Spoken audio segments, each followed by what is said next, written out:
competitive. Because Miami was together the last 4 years, it was either Miami or Boston or Indiana and Chicago, then everybody else was out of the race. But I think the East right now is in the process of change. And I think there's a couple teams in the East that really intrigue me. I'm not saying they're going to be, in the conference finals necessarily, but they're teams who can challenge maybe. You look at the Wizards, adding Paul Pierce to that roster, while it's not really necessarily a great move in terms of, he's a lot older, but it's an experience move. It's a championship, experience move that will help guys like Bradley Beal and John Wall grow. You look at, Indiana would have been in the mix had Paul George gotten hurt, but clearly they're not in the mix anymore because without Paul George, and certainly losing Lance Stevens hurts them too. But you have those teams, and there's a lot of different teams who are very intriguing to me. Atlanta's intriguing to me. Detroit's intriguing to me a little bit. So there's a lot of things going on there. I think Miami doesn't have, the roster alone gives an opportunity to actually, make a strong run. Toronto had a great run last year. They can be in the mix again. Although I don't know if I'm kind of soft on Toronto this year. I don't know if they do play with it last year. The Knicks would be better than they were last year. Having Phil Jackson run that team and having some of the little moves made over the summer. I think the Knicks will be in the mix. So if the Knicks make the playoffs last year, they make it to the Eastern Conference Finals. I agree. I actually agree with you. I remember doing the radio show like 2 weeks. The Pacers were garbage, and they got taken to 7 by the Hawks, and then the Wizards. I mean, come on. You're telling me that they would beat Melo? I actually agree. They look like dream matchup. Heat Knicks in the Eastern Conference Finals. Yeah, and I think also too, like the Knicks. You look at how I played out for the 8th seed in the East last year. They would have gotten the favorable matchups going to the playoffs. I mean, I think Indiana then. Obviously Indiana beat them 2 years ago before. 2 years ago in the playoffs, but I think Indiana, last year the way they came in the playoffs was a lot more flawed and had a lot more issues. And the New York Knicks, if they gotten hot, they could have definitely made some noise. And then they drew Washington second round also, and that could be another issue too. So, so I think the Knicks could have been a team that could have challenged maybe a little bit, had they gotten hot. But like I said, the Eastern Conference actually was such a bad year for a lot of teams and a lot of flaws and stuff. Even the top 2 teams in the, Miami and Indiana had their issues going into the year. So, but I think this year there's a lot more intriguing storylines coming into the year. I just think this is going to be a fun year across the board, not just in the East, but even the Western Conference too. Looking at the dates, before we go to break, we're going to go into college football because we'll just take the next segment into NFL. College football. You got Mississippi and Mississippi State in the top 5 in college football. Could there really be anything more wronger? I know that's not a word, but could there be anything more wronger than the state of Mississippi getting credit in anything? I think they're going on that, man. Look, those 2 schools have done a great job. I mean, how they say parity in the NFL heavily. It's cheated. There's no way that they got a top 10 recruiting class out of nowhere without paying people to come here. I mean, that's not. I mean, am I wrong on that? Well, obviously the results on the field. I mean, and they've earned it. Ole Miss, we came to the year. I was actually really big on Ole Miss. And this game was a game, being Alabama this weekend, this is a game I actually viewed as the game that I think will pull over the top because, Ole Miss had some hype the last couple of years too. But they lose Alabama or lose a game in which they lose early in the year, and then they fade out pretty fast. But the parity in college football now, the parity in NFL is very relevant, and that's true. I think parity in college football now is even more relevant this year, and this weekend. I mean, Bob, I think, Bob, in sports, I think this might have been probably the best sports weekend I think I've ever had. In terms of the storylines, you had the baseball playoffs, of course, college football, and all the top teams losing, except mine, of course, thank you, Florida State. And then, of course, the NFL was fun today, and there's still great storylines there. This is one of the best weekends of sports I think I've ever had. And I've seen a lot, because I've, been alive for 34 years, and I've seen a lot of sports, through my, my lifetime. But, college football this year is so much fun. And this weekend, definitely made for a lot of conversations to go forward into the college football season as we enter the midpoint of the year now. So, the thing with the whole 11 of the top 19 losing or whatever it was, it was cool to see all those upsets. Yeah, I don't think it gets much cooler than Rich Rodriguez getting vindication on Michigan. I mean, does it get any better than... Oh, yeah, absolutely. And funny thing is, too, like, even I was critical of Rich Rod winning in Michigan, but I'm not going to lie to you. I didn't watch the Michigan games back then to even justify my criticism towards Rich Rod. But it was definitely cool to see Rich Rod, and who would have thought that game on Thursday night was a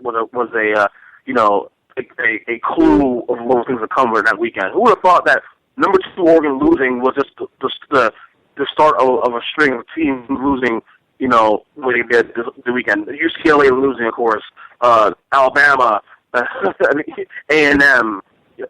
It's crazy how those weekends gone, and but I would have Rich Rod definitely, and see the Oregon lose again too, early in the year, like do the Oregon thing, like I say, it wasn't surprising at all. It really wasn't. Are you a buyer into the big, the SEC being, having 2 teams in the, in the college playoff, or do you think it should be, one SEC, Big Pac-12, Big 12, and then maybe somebody else that's not the Big Ten in the college football playoff? I do, and I think also this weekend proved that too, because one of people say, oh well, look at us, this isn't that bad because the Alabama lost and so did all these top teams. No, they lost to the team they lost to were the teams in their own conference. So it further proves how good the SEC really is. Mississippi State, in the mix now, and Ole Miss in the mix now. A&M, is pretty good, but they lost. Florida's gonna be that very soon. I can't stand Florida. So the SEC, I honestly, if you go down the list of teams in each conference, the best teams in college football, in your opinion, you have to at least consider. I'm not saying you pick 2 teams automatically, but it would be hard to go against it. So I just still say Alabama's up the top 4 in college football still. I just still consider. Now Ole Miss playing well, they'll be in the mix now too. Or even Auburn, Auburn's right there. So I'm looking at now. The top 4 teams in college football are now 3 of them SEC teams: Auburn, Mississippi State, and Ole Miss. If that's not a clue as to who's deserving, I don't know what to tell you.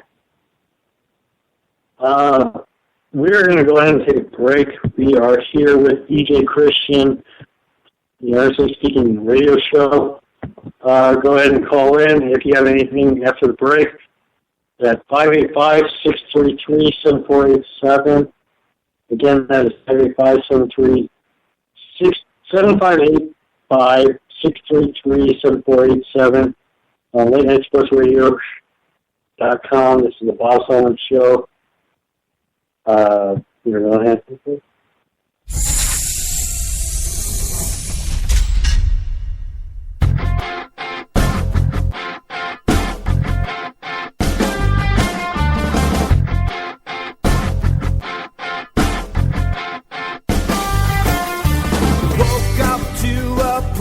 Sweat.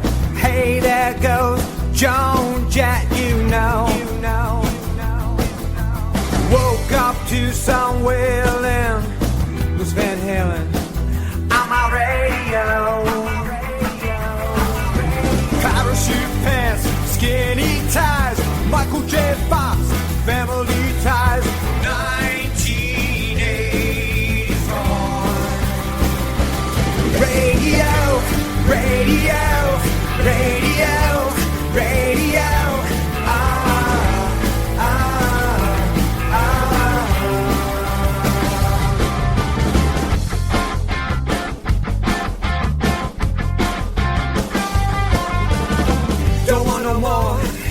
90s shit, Nirvana was cool, and maybe Pearl Jam, but that was it.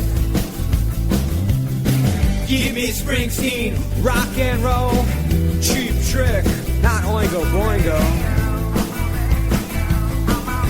Hey, Joey Ramone, leave Michael Jackson at home. Radio, radio, radio, radio.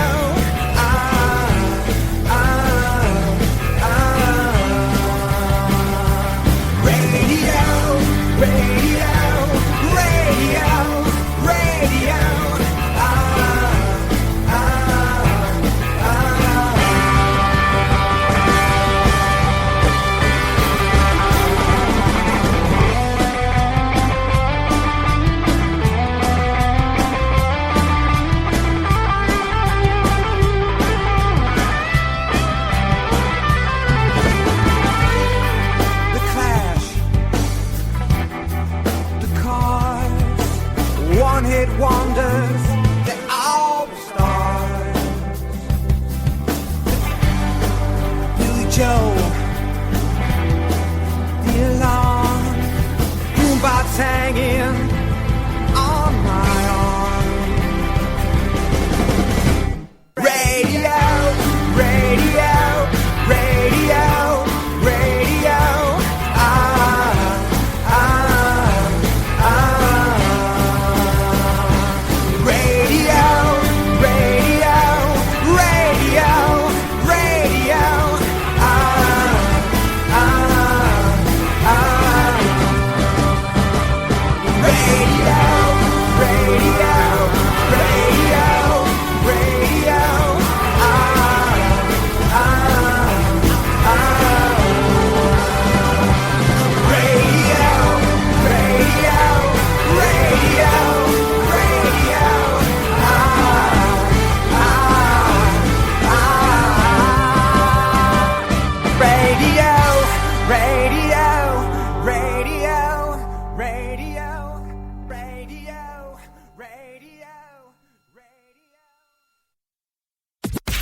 Who the hell can wait till morning?